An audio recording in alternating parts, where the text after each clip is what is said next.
بسم اللہ الرحمن الرحیم۔ عرض کر رہے تھے کہ اہل بیت علیہ الصلوۃ والسلام نے ایک سیکریٹ نیٹ ورک کے ذریعے سے شیعیان اہل بیت کا ایک سلسلہ بنایا کہ آپ جب تاریخ پڑھتے ہیں تو تاریخ پڑھنے سے قطعاً یہ نہیں لگتا کہ کوئی شیعہ بچ پاتا۔ ہجرتیں آپ نے کی، گلے شیعوں کے کاٹے گئے، بغداد میں سادات کو دیواروں میں زندہ گاڑ کر دیواریں بنائی گئیں، منصور کے زمانے میں، منتصر کے زمانے میں، یعنی جس بستر پہ یہ سوتا تھا وہاں پہ اہل بیت کے چاہنے والوں کے کٹے ہوئے کان ہوتے تھے۔ یعنی یہ باتیں جو ہم کرتے تھے شاید کوئی آپ کا مخالف بولتا کہ شیعہ جھوٹ بول رہے ہیں، لیکن یہ جو ظلم کا سلسلہ شروع ہوا سیریا میں، عراق میں، اس وقت یہ ریئلائز کیا گیا کہ واقعاً ایسا ہو سکتا ہے کہ کسی خارجی نے کسی حاملہ عورت کے پیٹ کو چیر کے بچے کو نکال کے ذبح کیا تو کئی شیعہ شاید جھوٹ بول رہے ہیں، کیونکہ وہ امیر المومنین سے محبت رکھتی تھی کہ اس کی جب نسل پیدا ہوگی وہ بھی عاشق علی بنے گی۔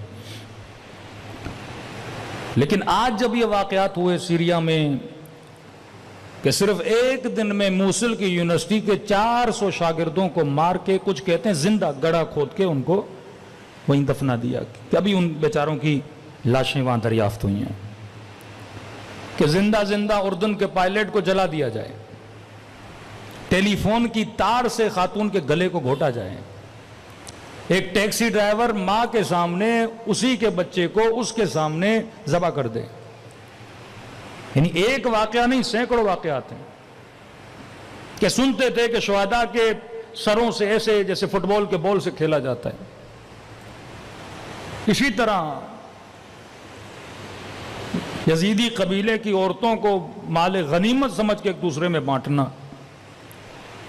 یعنی آپ دور نہیں جائیں، آپ کی یہی 7 سالہ پہلے، 8 سالہ پہلے، 5 سالہ پہلے یہ مسلمانوں کی تاریخ ہے۔ اب یہ چہرہ ہم ویسٹرن ورلڈ کو دکھا کے ان کو مسلمان بنانا چاہتے ہیں۔ کربلا کے بعد ہی اہل بیت نے 2 چہرے بنائے، کہ ایک یزید کا نیٹ ورک ہے، ایک حسین کا نیٹ ورک ہے، ایک سسٹم آف ابلیس ہے، ایک سسٹم آف اہل بیت ہے۔ آپ کے پاس اگر اہل بیت کے علاوہ کوئی اور سسٹم ہے تو آپ دکھاؤ، اور اگر وہ سسٹم کو فطرت ماننے کے لیے تیار ہو جائے تو ہم بھی ماننے کے لیے تیار ہو جائیں گے۔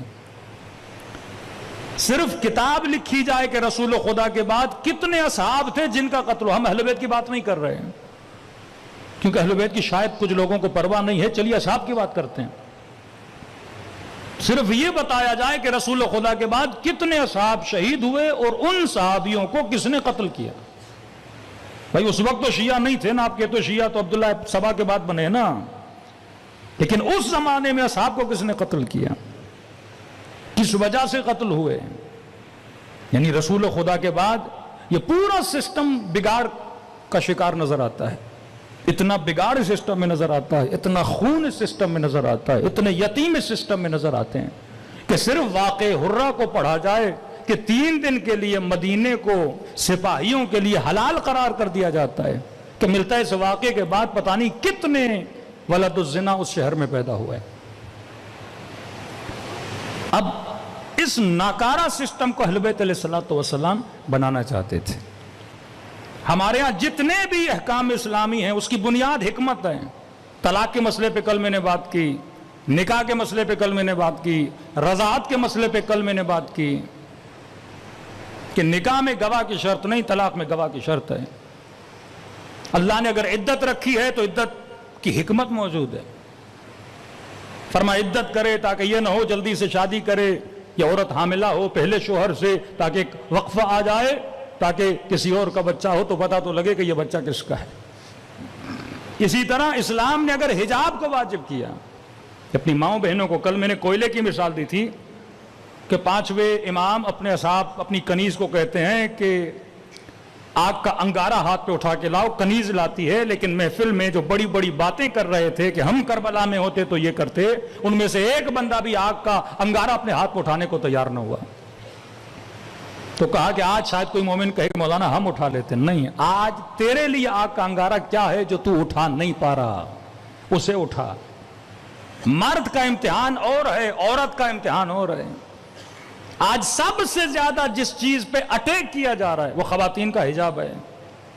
اور دل خون ہوتا ہے کہ جب کسی شیعہ سوسائٹی میں جاتے ہیں اور عورت حجاب صحیح سے کر کے نہیں آتی. میں نے کہا یہ دین حکمت کا دین ہے. آپ کسی بھی شرعی مسئلے پہ آ کے خاتون آ کے بحث کرے، اسلام اسے جواب دے گا. اگر عقلانی طور پہ آپ راضی نہیں ہوئے، آپ بھلے وہ کام نہ کریں. یہ اور بات ہے کہ جو ایمان کی منزل پر ہوتا ہے وہ سلم و تسلیمہ کی منزل پہ ہوتا ہے، وہ اعتراض نہیں کرتا. لیکن اگر آپ کو سمجھ نہیں آ رہا، آپ سوچئے. اسلام نے شراب کو حرام کیا، ریزن ہے شراب جسم کو بھی نقصان دیتا ہے، شراب فکر کو بھی نقصان دیتا ہے، شراب انسان کے ول پاور کو ختم کرتا ہے. اس سسٹم کی بیسک حکمت ہے. اس سسٹم میں جو رہنے والے ہیں ان کو احکام اسلامی کی حکمت کو سمجھنا ہوگا، کیونکہ جب تک آپ حکیم نہیں بنو گے، ہر دشمن آ کے آپ کی بچی کو گمراہ کر دے گا، آپ کے جوان کو دین کے راستے سے ہٹا دے گا اگر اس کے اندر حکمت نہیں ہوگی. تو گناہ کو پہلی منزل میں روکو، کیونکہ آگے نکل گئے تو پھر تمہارا بچنا مشکل ہے. آپ شراب پیتے ہو، آپ کا کنٹرول ختم ہو جاتا ہے. میں نے پچھلے سال کی مجلسوں میں ڈیٹیل میں بات کی کہ دنیا میں سب سے زیادہ سوسائڈ ریشو ویسٹرن ورلڈ میں ہوتا ہے، اور جتنے لوگ مرے تھے ان کا بلڈ ٹیسٹ دیا گیا تو اس وقت انہوں نے خودکشی کی اس عالم میں، وہ نشے کے عالم میں تھے. جب آدمی نشہ کرتا ہے تو نفع نقصان کا پتہ نہیں لگتا، وہ صرف اپنی خواہش کو پورا کرنا چاہتا ہے. اسی طرح حجاب کا مسئلہ ہے میرے عزیز. کسی خاتون نے کہا مولانا اتنی گرمی، حجاب ہمارے اوپر ہے، مردوں کے اوپر کیوں نہیں؟ مرد کیوں نہیں حجاب کرتے؟ عورتیں حجاب کریں. حکمت کو سمجھو. عورت 4 شادیاں کیوں نہیں کر سکتی؟ مرد 4 شادیاں کر سکتا ہے. یہ وہ جوابات تھے، یہ مولوی اور مفتیوں کا کام تھا. یہ فیمنسٹ ٹولے جو آج نکل رہے ہیں، لبرل اور فیمنسٹ اور براڈ مائنڈڈ قسم کے لوگ، ان کو جواب کس نے دینا تھا؟ دین نے جواب دینا تھا. اور آج کچھ موٹیویٹر اسپیکر جو مولاناز نہیں ہیں جواب دے رہے ہیں تو سارے مفتی ان کے خلاف ہو گئے کہ مولویوں کا کام یہ آج کیوں کر رہے ہیں. جب آپ ایک خلا بنا دو گے تو کوئی اور آئے گا اس خلا کو پر کرے گا. آج واقعاً یونیورسٹیز میں ایک متدین بندے کو ڈرنا چاہیے کہ اپنی بیٹی بھیجوں. آپ جا کے ماحول دیکھیے. اصلاً کانسیپٹ آف کو ایجوکیشن کیا ہے؟ جوان جب جوان ہوتا ہے سب سے زیادہ اس کی خواہش ہوتی ہے یونیورسٹی جاؤں. یہ سنگھار، یہ تیار ہونا، یہ سب کچھ، پڑھائی پہ کم دھیان ہوتا ہے، دوسری چیزوں پہ زیادہ دھیان ہوتا ہے. آغا قراتی نے ایران کے نظام کو ٹوکا اپنی تقریر میں. ایران میں انٹر تک بچے بچی الگ ہوتے ہیں، یونیورسٹی کے لیول سے کو ایجوکیشن شروع ہو جاتا ہے. کیونکہ امام خمینی نے جب انقلاب لایا 8 سال تو جنگ رہی، یونیورسٹیاں بند رہیں. اس کے بعد امام خمینی کا انتقال ہو گیا، پھر دوسری حکومتیں آئیں، انہوں نے تربیت پہ زیادہ غور نہیں کیا، تبھی ایرانی نسلوں کا آج یہ حال ہے. اگر وہ تعلیم و تربیت پہ زیادہ تر ان کا فوکس یہ رہا حکومت بچائیں، انقلاب بچائیں، حکومت بچائیں، اور حکومت کے بچاؤ کے چکر میں ان کی نسلیں ان کے ہاتھوں سے نکل گئیں. تو قراتی صاحب بہت پیارا جملہ فرماتے ہیں، کہتے ہیں جس ایج میں اس بچے اور اس بچی کو ایک دوسرے سے خطرہ نہیں تھا، اس ایج میں آپ نے الگ کر دیا. بیٹا آپ کا 4 سال کا، کوئی بچی 4 سال کی، بچے ہیں، کون سا خطرہ، کون سا نفس، کون سی گمراہی، کون سی خواہش، کون سا شیطان، کون سی شہوت. 6 سال کا بچہ، 6 سال کی بچی، 5 سال کا بچہ، 5 سال کی بچی، یعنی گناہ کا کانسیپٹ ہی نہیں ہے، بچے ہیں. 7 سال کے بعد بچہ ممیز ہوتا ہے تو یہ تمیز ہو، ان کے بسترے الگ کر دو، کہ خواہشیں پیدا ہونا شروع ہو جاتی ہیں. کہ جب چھوٹے تھے تو آپ نے الگ کر دیا جب ان کو خطرہ نہیں تھا.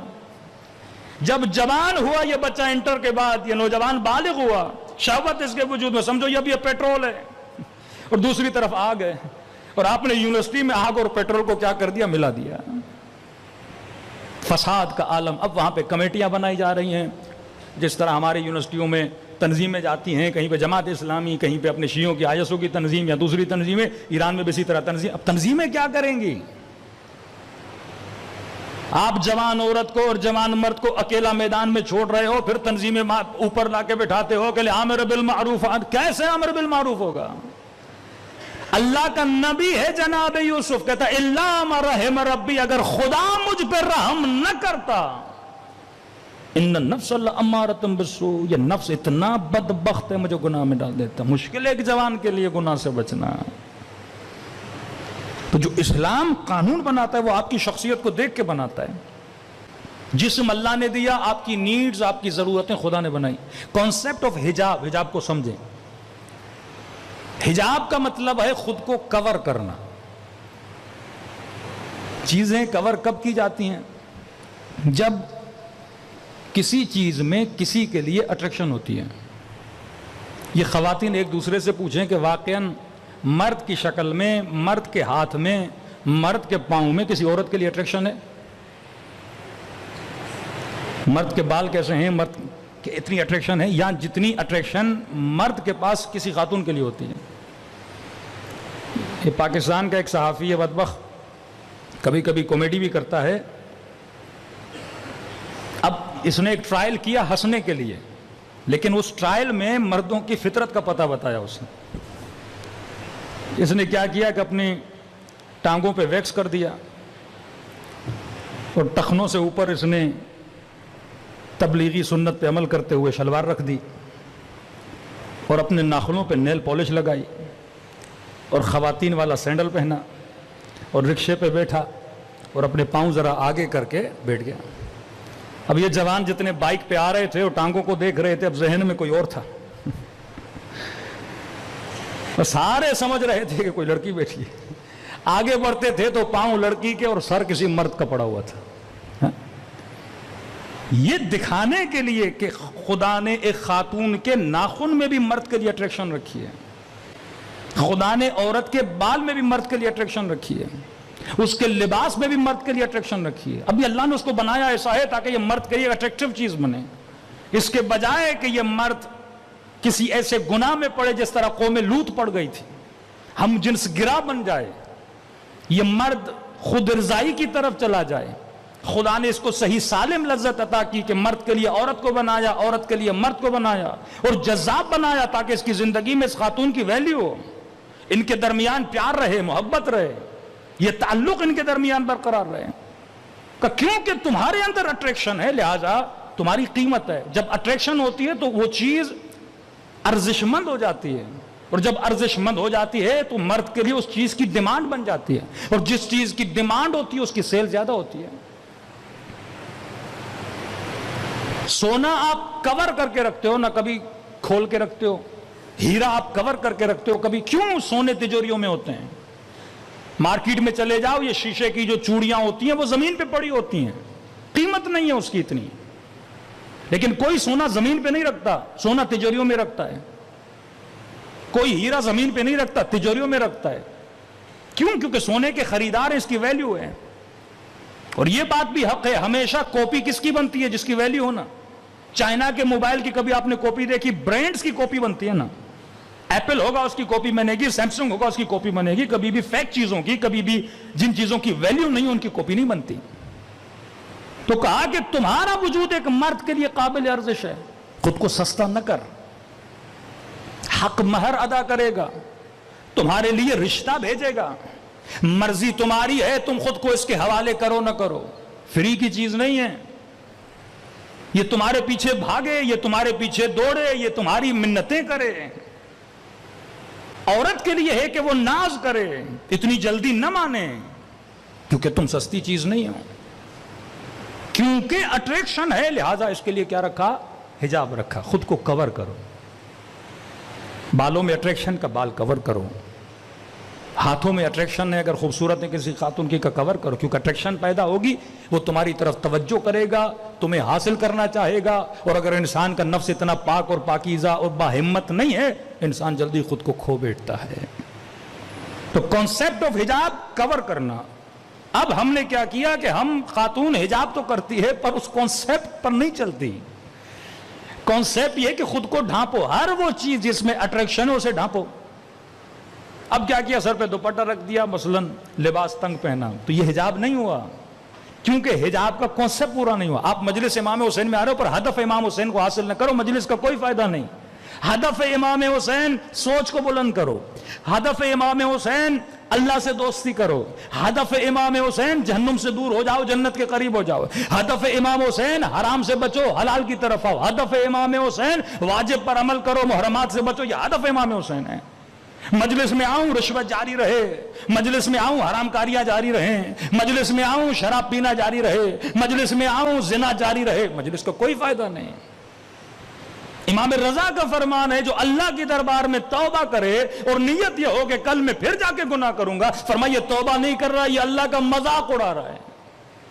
ہر چیز امام بارگاہ بنی ایک ہدف ہے نا, ذکر ہو, گھر بناتے ہو ہدف ہے رہوں, گاڑی بناتے ہو سفر کروں, موبائل لیتے ہو یوز کروں, لیکن چیزیں لو اور استعمال نہ کرو تو کوئی آپ نے اس ہدف پہ عمل نہیں کیا. ہدف حجاب یہ ہے خود کو کور کرو, اپنی اٹریکشنوں کو چھپاؤ.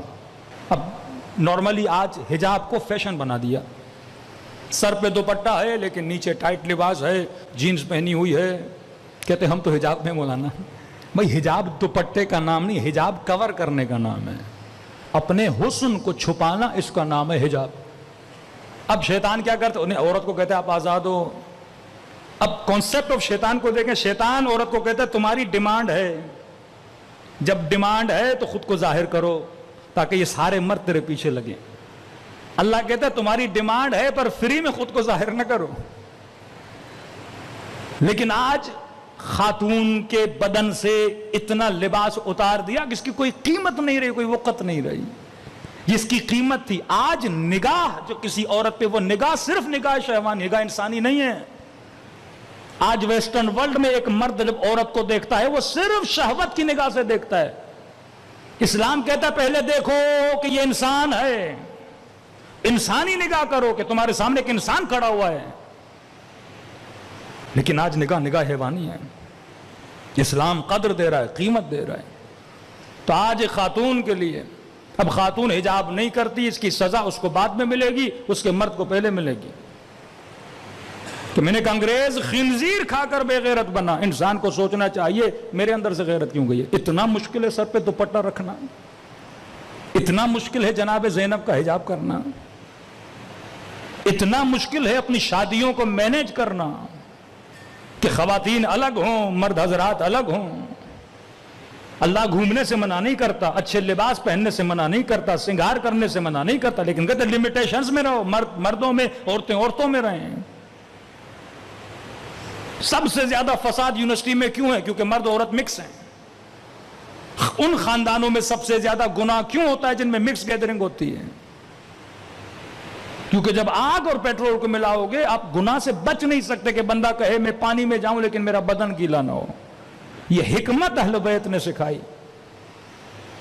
کہ اگر جتنا خاتون خود کو کور کرے گی اتنی ہوسران مردوں کی گناہ بھری دعوتوں سے بچی رہے گی. جتنا خود کو ظاہر کرے گی اتنا گناہ میں خود بھی پڑے گی اور اس مرد کے ہاتھوں کو اور اس کی نیت کو بھی گناہوں میں آلودہ کرے گی. صلوات پڑھے محمد و آل محمد پہ. کہ مولانا شرم آتا ہے, یونیورسٹی جاتی ہوں ساری لڑکیاں ماڈرن ہوتی ہیں, سر پہ دوپٹہ نہیں ہوتا, میں حجاب کر کے جاؤں, اوکورڈ لگتا ہے, بیکورڈ بولتے ہیں. کہ مومن نہیں ہے یہ جو کس کی ملامت سے ڈر جائے. امیر المومنین فرماتے ہیں میرے اپنے دشمن کے لیے جتنا وہ اپنے باطل پہ بضد ہے تو اپنے حق پہ کیوں نہیں؟ اسے گناہ کرنے میں شرم نہیں آتی, اسے بدن سے لباس اتارنے میں شرم نہیں آتی, اسے 4 مردوں کے ساتھ تعلق بنانے میں شرم نہیں آتی. تجھے اپنے حیا پہ شرم آتی ہے, تجھے اپنے حجاب پہ شرم آتی ہے. فاسق ترین شہر میں امام زین العابدین اگر عابد بنتے ہیں, علم بن جاتے ہیں عابدوں کا, کہ وقت کا بادشاہ انتظار میں حجر اسود کو بوسا دوں, لیکن جب چوتھے امام آتے ہیں لوگ راستہ دینا شروع کر دیتے ہیں, کیونکہ نشانی بن گئے, عباد کی نشانی بن گئے, صلحاء کی نشانی بن گئے. حجاب کرنا بھی عبادت ہے.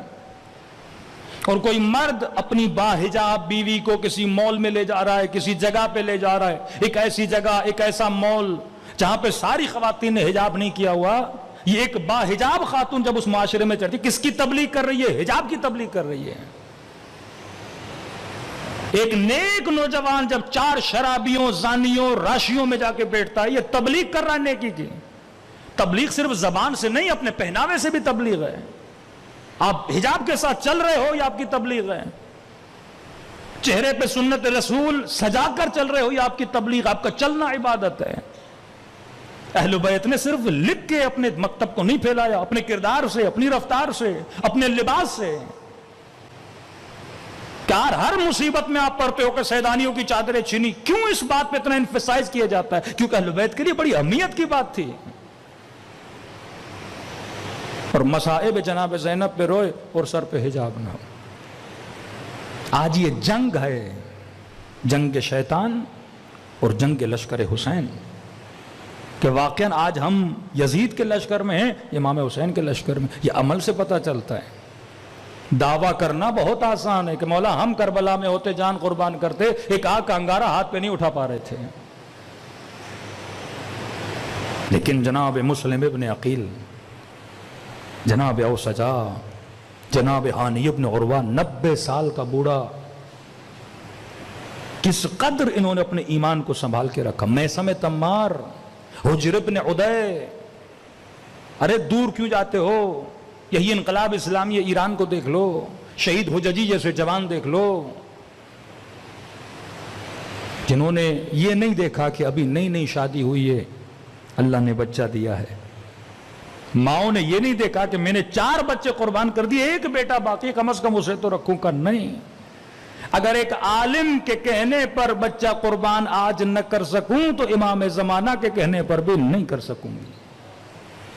یہ ثابت کیا کہ مولا آپ کا نائب ہے، اگر حکم دے رہا ہے، میں ماں 5 بچے قربان کر رہی ہوں۔ خدا نے تب ان کو عزت دی۔ تو میرے عزیز، یہ مکتب حکمت کا مکتب ہے۔